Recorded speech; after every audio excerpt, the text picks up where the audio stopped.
Dear students, ఈరోజు మనం మన సిలబస్లో భాగంగా అధ్యయనం చేస్తున్న అంశం నిజాం నవాబులు.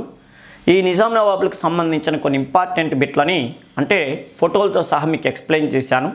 ఇప్పుడు మనం మరికొన్ని అంశాలను గురించి చూద్దాం. చూడండి, నాసిరుద్దౌలా. నిజాం నవాబుల్లో నాసిరుద్దౌలా అనేటటువంటి వ్యక్తి పరిపాలనా కాలంలో కొన్ని సంఘటనలు జరిగినాయి. అసలు ఈయన ఎప్పటి నుంచి ఎప్పటి వరకు పరిపాలన చేశాడు అని అంటే, ఈయన 1829వ సంవత్సరం నుంచి 1857వ సంవత్సరం వరకు పరిపాలించాడు. ఈయన కాలంలో 4 ముఖ్యమైన సంఘటనలు జరిగినాయి. మీరు రేపు నాసిరుద్దౌలా అని టాపిక్ వస్తే కళ్ళ ముందు కనపడుతుండాలి 4. ఆ 4 ఏంటంటే, ఒకటి ఈయన కాలంలోనే హైదరాబాద్ సంస్థానంలో వహబీ ఉద్యమం అని చెప్పి ఒక ఉద్యమం ప్రారంభమైంది. వహబీ ఉద్యమం, ఓకేనా. ఈయన కాలంలోనే వహబీ ఉద్యమం అనేటటువంటిది ఒక ఉద్యమం వచ్చింది. రెండోది ఏంటంటే, ప్రత్యేకంగా బీరార్ ఒప్పందం. బ్రిటిష్ వాళ్ళు ఈ నిజాంని మోసం చేసి బీరార్ అనే ప్రాంతాన్ని తీసేసుకున్నారు. మూడోది ఏంటంటే, ఈయన కాలంలోనే 1853వ సంవత్సరంలో 1వ సాలార్ జంగ్ తొలిసారిగా ప్రధానమంత్రి అయ్యాడు. అంటే సాలార్ జంగ్ 3 చక్రవర్తుల దగ్గర ప్రధానమంత్రిగా పనిచేసిండు. మొదట ఎవరి దగ్గర ప్రధానమంత్రిగా పనిచేసిందంటే, ఇప్పుడు మనం చెప్పుకుంటున్నటువంటి నాసిరుద్దౌలా దగ్గర తొలిసారిగా ప్రధానమంత్రిగా పనిచేశాడు. నెక్స్ట్, ఈ నిజాం పరిపాలన చేస్తున్నప్పుడే ఉత్తర భారతదేశంలో ఉత్తర భారతదేశంలో సిపాయిల తిరుగుబాటు 1857 రివోల్ట్ అనేటటువంటిది స్టార్ట్ అయింది. అది దక్షిణ భారతదేశానికి వచ్చే నాటికి ఈయన లేడు. ఈయన కొడుకు అఫ్జలుద్దౌలా పరిపాలన చేస్తుంది. ఇప్పుడు ఎగ్జామ్ పాయింట్ ఆఫ్లో వహబీ ఉద్యమం స్టార్ట్ అయినప్పుడు ఈయనే, బీరార్ ఒప్పందం అప్పుడు ఈయనే, 1853లో 1వ సాలార్ జంగ్ ప్రధానమంత్రి అయినప్పుడు ఈయనే, ఉత్తర భారతదేశంలో సిపాయిల తిరుగుబాటు స్టార్ట్ అయినప్పుడు ఈయనే. ఈ 4 గుర్తుపెట్టుకున్నా చాలు, ఓకేనా. ఇక చూడండి, వహబీ ఉద్యమం. అసలు ఈ వహబీ ఉద్యమం 1820వ సంవత్సరంలో ఎక్కడ స్టార్ట్ అయిందయ్యా అంటే, అరేబియాలో స్టార్ట్ అయింది.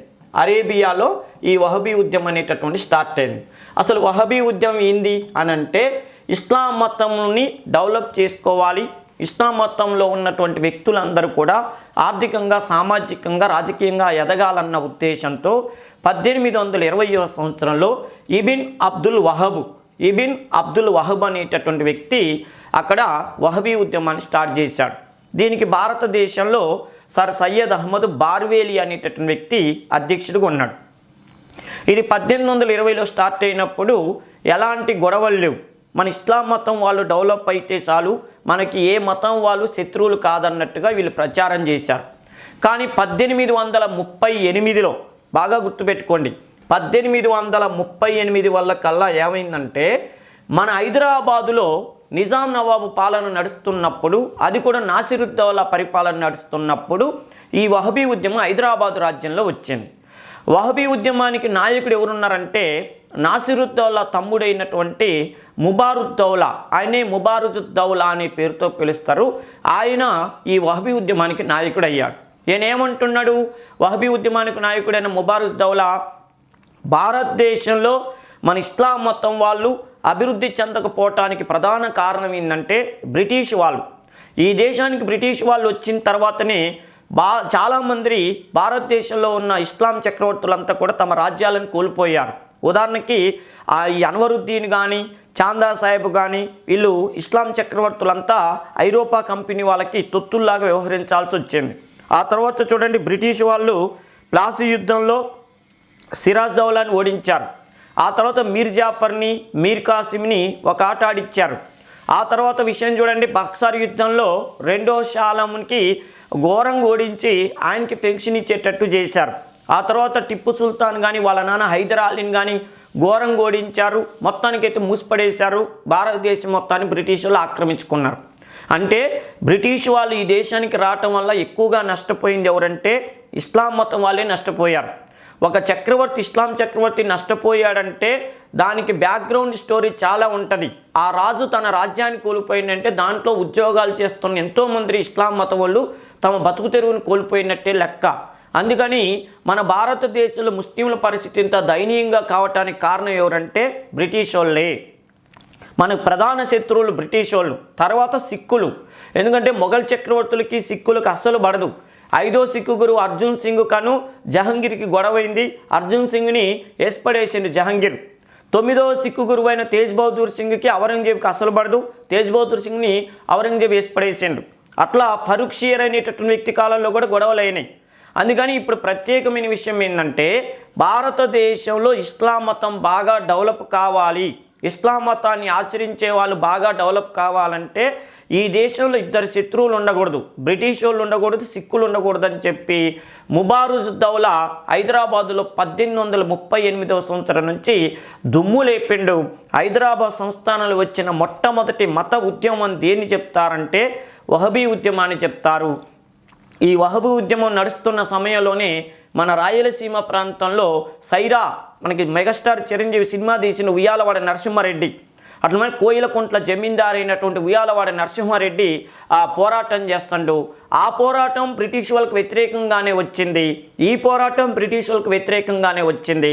అందుకని వహబీ ఉద్యమానికి నాయకులైనటువంటి సలాం ఖాన్, లాలా ఖాన్, ఓకేనా, సలాం ఖాన్, లాలా ఖాన్, నెక్స్ట్ విషయం ఏంటంటే పాపా ఖాన్ అనేటువంటి వ్యక్తులని వహబీ ఉద్యమం వాళ్ళని సైరా నరసింహారెడ్డి దగ్గరికి సపోర్టుగా పంపించడం జరిగింది వహబీ ఉద్యమకారులు. ఎందుకంటే మీ ప్రధాన శత్రువు బ్రిటిష్ వాళ్ళే, మా ప్రధాన శత్రువు బ్రిటిష్ వాళ్ళే కాబట్టి వేసిపడేద్దామని చెప్పి పెద్ద పోరాటం నడిచింది.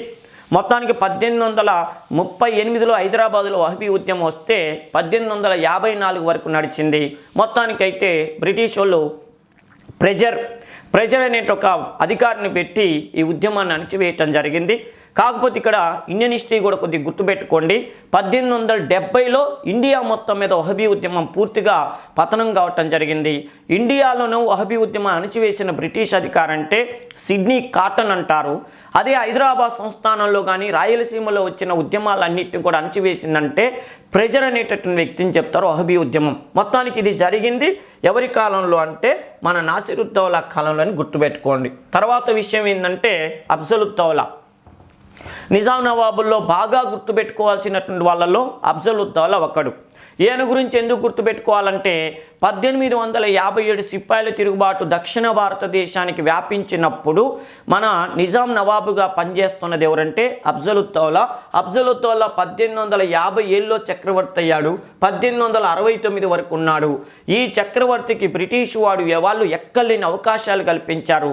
విషయం ఏంటంటే ఉత్తర దక్షిణ భారతదేశంలో దుమ్ము లేపుతున్నటువంటి 1850 తిరుగుబాటుని అణిచివేయాలంటే ఏం చెయ్యాలా అని చెప్పి బ్రిటిష్ వాళ్ళు ఆలోచిస్తున్నప్పుడు అప్పుడు బ్రిటిషుకి హైదరాబాదులో రెసిడెంట్గా ఉన్నటువంటి డేవిడ్సన్ అనే వ్యక్తి వాళ్ళ ఈస్ట్ ఇండియా కంపెనీ వాళ్ళకు సలహా ఇచ్చాడు.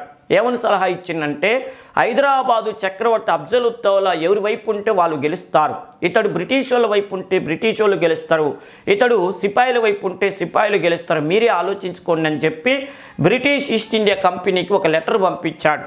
ఆ లెటర్లో ఏమని రాసిందంటే if he goes all goes, ఇతడు చేజారిపోతే మొత్తం చేజారిపోయినట్టే అని రాశాడు. బ్రిటిష్ ఈస్ట్ ఇండియా కంపెనీ వాళ్ళు విక్టోరియా మహారాణి, అప్పుడు బ్రిటన్ రాని విక్టోరియా మహారాణి ఆమెకు ఆ లెటర్ పంపించారు. వెంటనే మేడం ఈయనకు ఫోన్ చేసింది. ఏమని, అఫ్జలుద్దౌలా బాగున్నావా? బాగున్నా మేడం అన్నాడు. ఏం సంగతి అన్నారు. విషయం ఏందో తెలుసా, మేడం గారికి ఫోన్ చేసే టైంకి ఈయన బ్రిటిష్ ఈస్ట్ ఇండియా కంపెనీ వాళ్ళకి 50 లక్షల రూపాయలు అప్పు ఉన్నాడు. అంటే ఈయనంటే ఇలా రాజ్యం వాళ్ళు ఇవ్వాలి చక్రవర్తులు. మేడం 50 లక్షల కోసం నాకు ఫోన్ చేసింది అనుకుంటున్న టైంలో మేడం అన్ని విషయాలు చెప్పింది. 1850 సిపాయిల తిరుగుబాటు భారతదేశంలో ఉవ్వెత్తున లేస్తుందంట.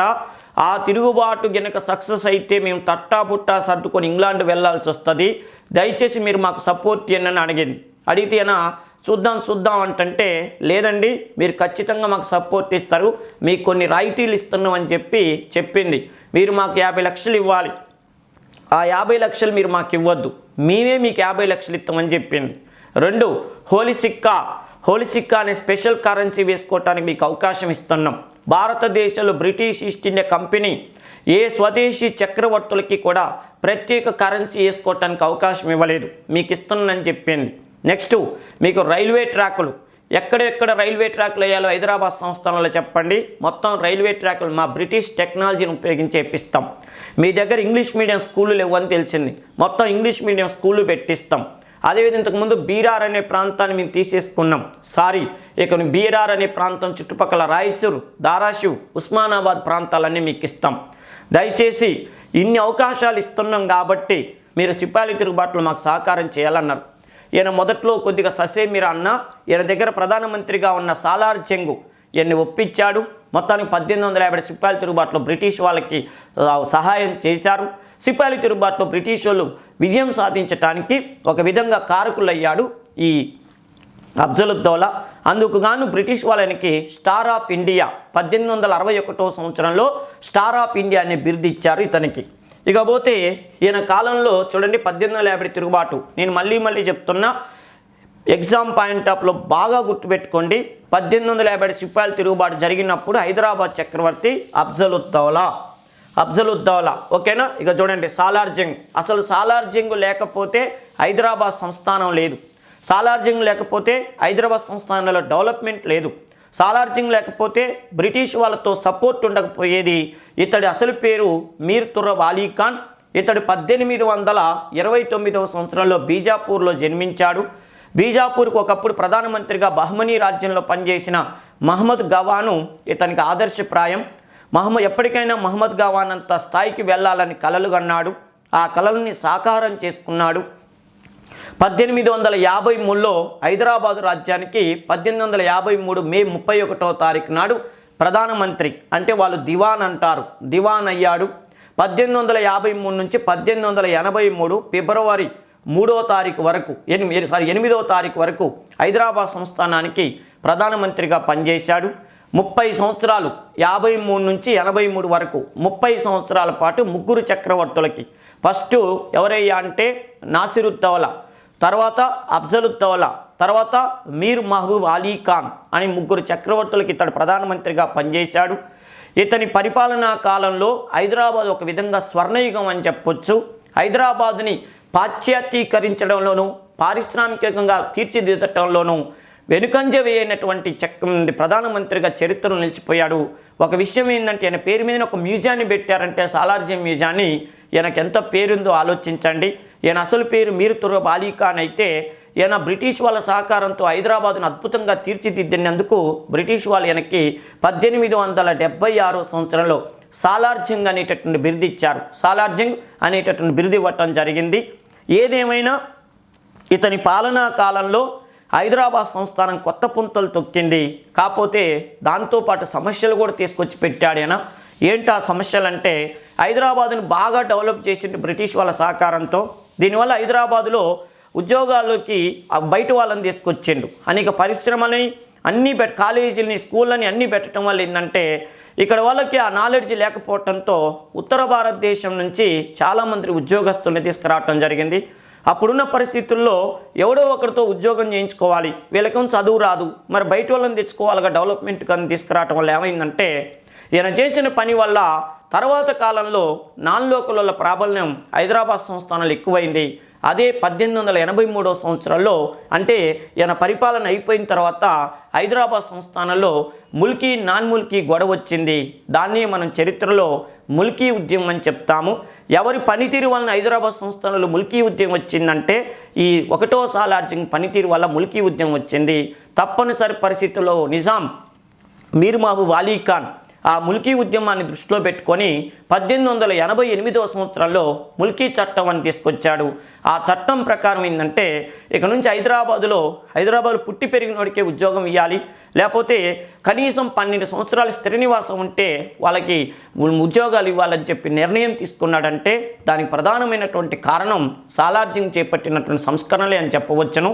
మొత్తానికైతే హైదరాబాదు 1857కు ముందు ఒక రకం, 1857 తర్వాత ఒక రకం. 1853 వరకు వాళ్ళ ఖర్చులకి, రోజువారీ ఖర్చులు కూడా డబ్బులు లేకుండా హైదరాబాద్ చక్రవర్తులు ఇళ్లలో ఉన్న సామానంతా కుదవబెట్టుకున్నారు. కానీ 1857 సిపాయిల తిరుగుబాటు తర్వాత బ్రిటిష్ వాళ్ళు ఇచ్చిన సహకారంతో హైదరాబాద్ సంస్థను ఎన్నో విధాలుగా డెవలప్ అయిందంటే ఆ విధంగా కార్యరూపం చేసిన వాడు సాలార్ జంగ్. అందువలన హైదరాబాద్ సంస్థానం 1857-58 తర్వాత హోలిసికా 58లో హోలిసికా అనే స్పెషల్ కరెన్సీ ముద్రించటం తర్వాత ఎన్నో రకాలుగా అభివృద్ధి జరిగింది. దానివల్ల చూడండి, ఒకప్పుడు బ్రిటిష్ వాళ్ళకి వీళ్ళు డబ్బులు లేక బ్రిటిష్ వాళ్ళకి నిజాం నవాబులు డబ్బులు లేక బ్రిటిష్ వాళ్ళకి ఏమి ఇచ్చారు? కోస్తా ఇచ్చారు, రాయలసీమ ఇచ్చారు, నెల్లూరు జిల్లా ఇచ్చారు, గుంటూరు జిల్లా ఇచ్చారు. అలా అప్పుల పాలై అమ్ముకున్నారు. కానీ అదే బ్రిటిష్ వాళ్ళు తర్వాత కాలంలో first world war, second world war టైంలో ఇబ్బంది పడుతుంటే మన నిజాం నవాబులు బ్లాంక్ చెక్ ఇచ్చి ఎంత రాసుకోరా అన్నట్టుగా ధైర్యంగా నిలబడ్డారంటే దానికి కారణం సాలార్జింగ్ సంస్కరణలు అని చెప్పవచ్చును. ఓకేనా. నెక్స్ట్ విషయం ఏంటంటే ఈయన ఫోటో చూస్తూ ఈయన ఎవరో మీరు గుర్తుపట్టండి. ఈయన ఎవరో తెలుసా? 6వ నిజాం మీర్ మహబూబ్ అలీ ఖాన్. 6వ నిజాం ఫోటో ఇట్లా పెట్టారు. ఎందుకు చిన్నప్పుడు ఫోటో అంటే కావాలని పెట్టా. ఎందుకు పెట్టిందంటే 3 సంవత్సరాల వయసులో చక్రవర్తి అయింది ఆయన. అర్థమైంది కదా. హైదరాబాద్ సంస్థానంలో ఏ నిజాము 3 సంవత్సరాల వయసులో పరిపాలకుడు అయింది అంటే మీర్ మహబూబ్ అలీ ఖాన్. ఓకేనా. ఇతడు ఆ చిన్న వయసులో చక్రవర్తి ఎలా అవుతాడు అని అంటే ఈయన సింహాసనం మీద కూర్చోబెట్టి మొత్తం కథ, స్క్రీన్ ప్లే, స్క్రిప్ట్ మొత్తం నడిపించింది ఎవరయ్యా అంటే సాలార్జింగ్ 1. అందుకని చూడు సాలార్జింగ్ సంస్కరణలు అద్భుతంగా చేయగలిగాడు. సాలార్జింగ్ ఇతన్ని ఎత్తుకునేవాడు. అర్థమైనా ఇతన్ని ఎత్తుకొని మొత్తం పరిపాలన అంతా నడిపించిండు. ఈ అబ్బాయి 1884లో మేజర్ అయ్యిండు. అప్పటి వరకు సాలార్జింగ్ ఆడిందే ఆట, పాడిందే పాట, హైదరాబాదు సంస్థానానికి ఎదురు లేకుండా చేసి పడేసిండు. చక్రవర్తి కూడా సైలెంట్ అయ్యింది. ఎందుకంటే ఇటు చిన్నపిల్లగాడు కాబట్టి వల్ల మొత్తానికైతే సాలార్జింగ్ అనుకున్నట్టుగా చేశాడు. ఇతడికి సాలార్జింగు, షంషీద్ ఉమ్రా ఇద్దరు ఇతనికి ఆంతరంగిక వ్యక్తులుగా ఉన్నారు. మొత్తానికైతే అతి చిన్న వయసులో చక్రవర్తి అయిన వ్యక్తి ఈ మీర్ మహబూబ్ అలీ ఖాన్. ఇతడు 1869లో చక్రవర్తి అయ్యాడు. 1911వ సంవత్సరం వరకు ఉన్నాడు. ఈ హైదరాబాద్ సంస్థానంలో ఇస్లాం మొత్తం వాళ్ళు ప్రత్యేకమైన డ్రెస్ కోడ్, లాల్చీ పైజాము, టోపీ పెట్టుకునే సాంప్రదాయాన్ని తీసుకొచ్చింది ఈయనే. రెండో విషయం ఏంటంటే పాము కాటుకు, తేలుకాటుకు మందిచ్చి మంచి వైద్యుడిగా పేరు పొందిన నిజాం అంటే కూడా మన మీర్ మహబూబ్ అలీ ఖాన్ అని చెప్పాలి. ఈయనని సర్వజన హిత పరిపాలకుడు అంటారు. అన్ని మతాల వాళ్ళు అభిమానించేటటువంటి వ్యక్తిగా ఈయన చెప్పుకోబడ్డాడు. హైదరాబాద్ సంస్థానాల్లో ఈయన చౌహముల్లా ప్యాలెస్, నిజాం నవాబుల అధికారిక భవంతి అయినటువంటి చౌహముల్లా ప్యాలెస్లో 1884 సంవత్సరంలో పట్టాభిషేకం చేయించుకున్నాడు. ఇతని పట్టాభిషేకోత్సవానికి అప్పటి వైస్రాయ్ లార్డ్ రిప్పను హైదరాబాదును సందర్శించాడు.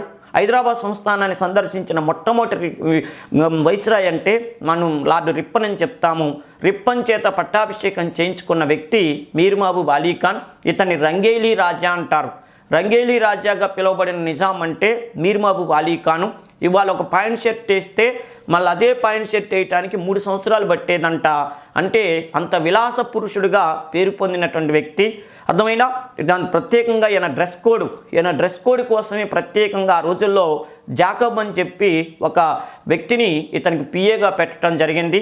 రోల్స్ రాయిస్ అని కారు ఉంటుంది తెలుసు కదా, రోల్స్ రాయిస్.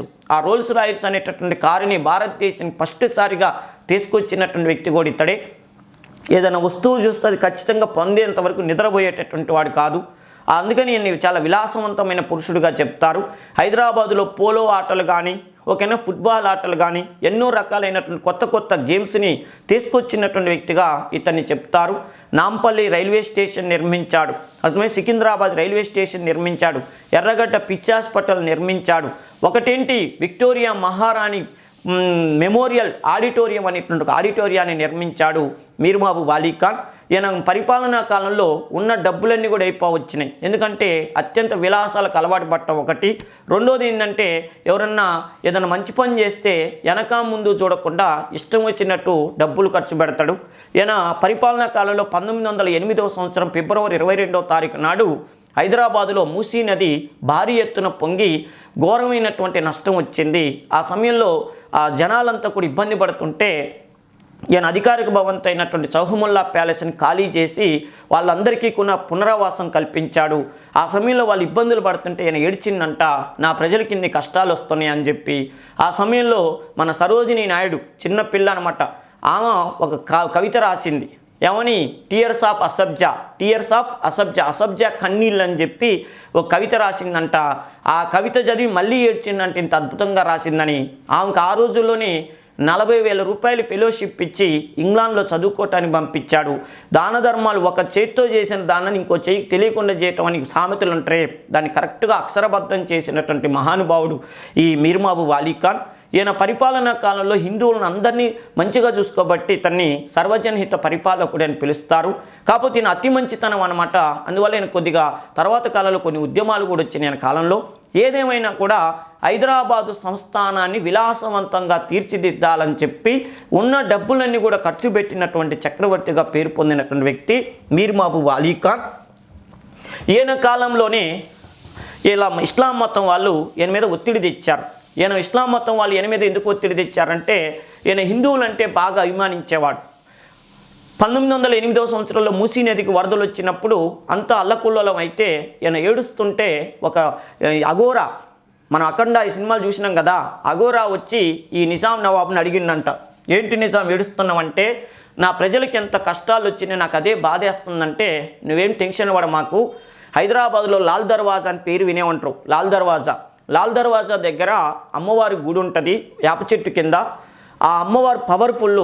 నువ్వు యజ్ఞోపవేతం అంటే కాషాయ వస్త్రాలు ధరించి నామాలు పెట్టుకొని జంధ్యం వేసుకొని హారతివ్వు, ఆ అమ్మవారు పవర్ఫుల్ కాబట్టి ఎమ్మటే ఈ వరదలన్నీ కూడా పోతాయని చెప్తే ఈయన ఆలోచిస్తున్నంట, నేను పక్కా సున్నీ మతం వాని ఇస్లాం మతం, నేను జన్యం వేసుకోవటం ఏంది, నేను కాషాయ వస్త్రం వేసుకోవటం ఏందని ఆలోచిస్తూ అయితే నా ప్రజల కోసం ఏదైనా చేద్దాం అనుకుంటున్నప్పుడు ఈయన ఇస్లాం మతం వాళ్ళు వచ్చి ఈయనకు వార్నింగ్ ఇచ్చారంట. ఇస్లాం మత పెద్దలని ఉలేమాలు అంటారు. ఆ ఉలేమాలు ఈయనకు వార్నింగ్ ఇచ్చారంట, నువ్వు కనుక అలా చేస్తే మేము ఊరుకోం, హిందువులకు హెచ్చరిద్దంటే ఆపండి అని చెప్పి వాళ్ళతో గొడవ పెట్టుకొని అప్పుడు ఈయన ఆ అఘోరా చెప్పినట్టుగానే కాషాయ వస్త్రాలు ధరించి అమ్మవారికి హారతి ఇచ్చిందంట. ఆ అమ్మవారు పవర్ఫుల్ కావటం వల్ల చూడండి వరదలు పోయినాయి అంట. అందుకని చూడండి ఈయన్ని సర్వజనహిత పరిపాలకుడు అని పిలుస్తారంటారు. ఈ విధంగా మంచి పేరు తెచ్చుకుంటున్నాను. అందుకని ఇంకో విషయం ఏంటంటే ఆ అమ్మవారు కృప వల్లని వరదలు పోయినాయి అని చెప్పి హైదరాబాద్లో బోనాల పండగ, ఇప్పటికి కూడా మనం హైదరాబాద్ అనగానే బోనాల పండుగ గుర్తుకొస్తుంది. ఈయన కాలం నుంచి ఎక్కువగా బోనాల పండుగ జరపటం అనేటటువంటిది ఆనవాయితీగా వచ్చిందని చెప్తారు. మొత్తానికి ఇంకో విషయం ఏంటంటే సూరేటి అప్పయ్య, ఈయన కాలంలోనే సికింద్రాబాద్కు చెందిన సూరేటి అప్పయ్య మిలిటరీలో డ్యూటీ చేస్తూ ఆ ఉజ్జయిని, మధ్యప్రదేశ్లో ఉజ్జయినికి వెళ్ళి అక్కడ డ్యూటీ చేస్తున్నప్పుడు అక్కడ ఒక దేవాలయం చూశాడు. మీ అందరికీ తెలుసు ఉజ్జయినిలో మహంకాళి అమ్మవారి టెంపుల్ ఉంటుంది. గుప్తుల కాలంలో 2వ చంద్రగుప్తుడు కట్టించాడు ఆ టెంపుల్ని. ఆ టెంపుల్ని చూసిన సూరేటి అప్పయ్య ఎమ్మటే సికింద్రాబాద్ రావటం, ఈ చక్రవర్తిని కలవటం, సికింద్రాబాదులో కూడా నేను ఉజ్జయిని ఆ టెంపుల్ లాగా ఇక్కడ కట్టిస్తా అని చెప్తే కట్టించుకోపో అన్నాడు. మొత్తానికి పరమత స్థానం చూపాడు. ఆ సూరేటి అప్పయ్యే ఇప్పుడు మనం సికింద్రాబాద్లో చూస్తున్న సికింద్రాబాదు ఉజ్జయిని మహంకాళి టెంపుల్ నిర్మించాడు. సికింద్రాబాద్ ఉజ్జయిని మహంకాళి టెంపుల్ అని ఎందుకంటారంటే సికింద్రాబాదులో కట్టిన ఉజ్జయినిలో ఉన్నటువంటి మహంకాళి టెంపుల్ లాగా ఆ నమూనాతో కట్టారు కాబట్టి, సేమ్ అలాగే కట్టారు కాబట్టి దాన్ని ఆ టెంపుల్ని ఉజ్జయిని మహంకాళి టెంపుల్ అంటారు. ఆ టెంపుల్ కట్టించుకోవటానికి కూడా అవకాశం ఇచ్చిన మహానుభావుడు పరమత స్థానం. ఈ విధంగా అన్ని మంచి హిందువులకు కొద్దిగా అనుకూలంగా చేస్తుంటే అప్పుడు వీళ్ళు ఇస్లాం మతం వాళ్ళు ఈయనకి వార్నింగ్ ఇచ్చారు. ఎందుకంటే అత్యధిక సంఖ్యాకులు ఉన్న హిందువులకు నువ్వు ఇంత స్వేచ్ఛిస్తే రేపు వాళ్ళంతా ఎదురు తిరిగితే నీ పరిపాలన బోద్ధిరా నాయన అని చెప్పి ఒత్తిడి తెచ్చి ఈయనతో 1905వ సంవత్సరంలో ఓ చట్టం చేపించారు. ఆ చట్టం ప్రకారం ఏమైందయ్యా అంటే హైదరాబాద్లో వివిధ ప్రాంతాలకు పేర్లు మార్చారు. పాలమూరుకి మహబూబ్ నగర్ అని, ఇందూరుకు నిజామాబాద్ అని, ఎలగందల కరీంనగర్ అని, మానుకోట ఓకేనా మహబూబాబాద్ అని, ఎదులాబాద్కి ఆదిలాబాద్ అని, మెతుకుసీమకు మెదక్ అని, భువనగిరికి భువనగిరి అని, పోంచెర్లకి హుజూర్ నగర్ అని ఇలా రకరకాలుగా పేర్లు మార్పించారు. రేపు కనీసం 4 అడుగుతాడు ఓకేనా, 4 జతపరచం అంటాడు. గుర్తుపెట్టుకోండి, ఇప్పటికే మీకు కొన్ని వచ్చి ఉంటాయి. పాలమూరు మహబూబ్ నగర్, ఇందూరు నిజామాబాద్, ఎలగందల కరీంనగర్, మానుకోట మహబూబాబాదు, ఎదులాబాదు ఆదిలాబాదు, మెతుకుసీమ మెదకు, భువనగిరి భువనగిరి, పోంచెర్ల హుజూర్ నగర్ ఓకేనా. ప్రత్యేకమైన విషయం ఏంటంటే ఏదైనా హిందూ పేరు కనపడకుండా కనపడాలి, ఏదైనా హిందూ పేరు కనపడొద్దు, మొత్తం ఇస్లామయం చేయాలని చెప్పి ఆ మత పెద్దలు ఈయన మీద ఒత్తిడి తీసుకొస్తే ఇష్టం ఉన్నా లేకపోయినా ఆ విధంగా చేశాడు. రెండోది ఈయన విక్టోరియా మహారాణి తనకి బిరుదు ప్రదానం చేసింది. ఎందుకు? ఎన్నో విషయాల్లో బ్రిటిష్ వాళ్ళకైనా సపోర్ట్ ఇచ్చాడు కాబట్టి the grand commander star of India, the grand commander star of India. అఫ్జలుద్దౌలాకేమో స్టార్ ఆఫ్ ఇండియా అనే బిరుదు ఉంది, ఎందుకు the grand commander star of India అనే బిరుదు ఇచ్చారు. నెక్స్ట్ 1905వ సంవత్సరం అక్టోబర్ 25న తన 40వ జన్మదినోత్సవం సందర్భంగా హైదరాబాదులో టౌన్ హాల్ నిర్మించాడు ఓకేనా. హైదరాబాద్లో టౌన్ హాల్ నిర్మించడం జరిగింది. ఇకపోతే చూడండి, ఈయన పాలనా కాలంలో హైదరాబాద్ సంస్థానంలో 2 అద్భుతమైనటువంటి ఉద్యమాలు వచ్చినాయి. 2 మెగా ఉద్యమాలు. బాక్స్ ఆఫీస్ దగ్గర 200 days 200 centers అన్నట్టు ఇక ఈ 2 ఉద్యమాలే హైదరాబాదు దిశని తిప్పినాయి. అప్పటి వరకు ఎక్కడేసిన గొంగడ అక్కల్లాగా ఉన్నటువంటి హైదరాబాద్ సంస్థానంలో ప్రజల్లో చైతన్యం వచ్చింది. దానికి కారణం రైల్వే వ్యవస్థ రావటం, ఇంగ్లీష్ విద్యా విధానాన్ని ప్రవేశపెట్టడం, బ్రిటిష్ వాళ్ళు అటు ఇటు తిరగటం వల్ల ఏమైందంటే తెలుగు ప్రజల్లో కూడా కొద్ది గొప్ప చైతన్యం వచ్చింది. దానికి ప్రధానమైన కారణం ఇంకోటి ఏంటంటే సాలార్ జంగ్ హైదరాబాద్ని డెవలప్ చేయాలని చెప్పి ఎక్కడెక్కడో ఉత్తర భారతదేశంలో ఉన్న చదువుకున్న వాళ్ళని తీసుకొచ్చి హైదరాబాద్ సంస్థానాలు ఉద్యోగాలు ఇచ్చేసరికల్లా వాళ్ళు ఇక్కడికి వచ్చిన ప్రజల్ని చైతన్యవంతం చేశారు. వాళ్ళలో ఉదాహరణకి అఘోరనాథ్ చట్టోపాధ్యాయ కానీ, హోషాంగు కానీ, ముల్లా అబ్దుల్ కయ్యూమ్ కానీ, తర్వాత ప్రత్యేకంగా కేశవ్ పిల్లయ్య కానీ, రామచంద్ర పిల్లయ్య కానీ, ఇలాంటి వాళ్ళందరూ కూడా మన హైదరాబాద్ సంస్థానంలో ఉదాహరణకి ముంబై ప్రాంతం నుంచి వచ్చిన వామన్ నాయక్ కానీ, రామానంద తీర్థ కానీ వీళ్ళందరూ కూడా చైతన్యవంతం చేశారు. అలా చైతన్యవంతం కావటం వల్ల వచ్చిన ఉద్యమాలలో ఫస్ట్ది చాందా రైల్వే ఉద్యమం. 1883 నుంచి 1885 వరకు దీనికి నాయకత్వం వహించిన వారు అఘోరనాథ్ చట్టోపాధ్యాయ, హోషాంగు, ముల్లా అబ్దుల్ కయ్యూమ్.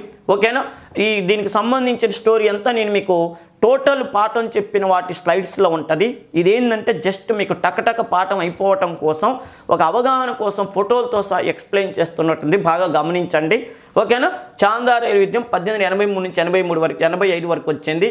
ఏం లేదు, వాడి వరకు రైల్వే ట్రాక్ని ఫస్ట్లో బ్రిటిష్ వాళ్ళు వాడి నుంచి సికింద్రాబాద్ వరకు వేస్తే చాందా అనేటటువంటి ప్రాంతంలో బొగ్గు గనులు బయటపడితే ఆ బొగ్గు గనుల వరకు కూడా రైల్వే ట్రాక్ వేయించాలని చెప్పి ప్రైవేటు వ్యక్తులు ప్రభుత్వం పైన ఒత్తిడి తెస్తే ప్రభుత్వం ఏమన్నది, ప్రైవేటు వ్యక్తులకు ఉపయోగపడాలని చెప్పి ఆ చాందా రైల్వే ట్రాక్ని ఎక్స్టెండ్ చేద్దాం అనుకుంటే ఈ అఘోరనాథ్ చట్టోపాధ్యాయ, హోషాంగ్, ముల్లా అబ్దుల్ కయ్యూమ్ ఏమంటారంటే ఈ రైల్వే ట్రాక్ ఎక్స్టెండ్ చేసేటటువంటిది ప్రజలకి ఏం ఉపయోగపడదు, బొగ్గు గనులు తవ్వుకునేటటువంటి పారిశ్రామికవేత్తలకి ఉపయోగపడుతుంది.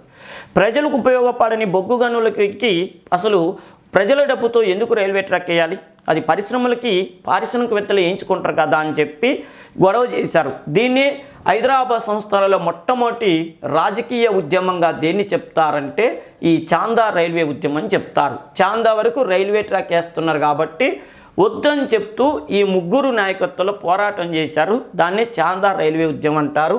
ఇది నిజాం 6వ నిజాం కాలంలో వచ్చింది. నెక్స్ట్ చూడండి, ముల్కీ ఉద్యమం. ముల్కు అనగా సన్ ఆఫ్ సాయిల్, ఏ ప్రాంతంలో అయితే పుట్టాడో ఆ ముల్కీ అంటారు. స్థానికులు దేశీయులని.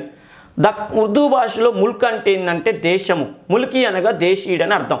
హైదరాబాద్ సంస్థలలో ముల్కీ ఉద్యమం 1883 నుంచి 1888 వరకు వచ్చింది. అప్పుడు నిజాం ఎవరంటే మీర్ మహబూబ్ అలీ ఖాన్ 6వ నిజాం.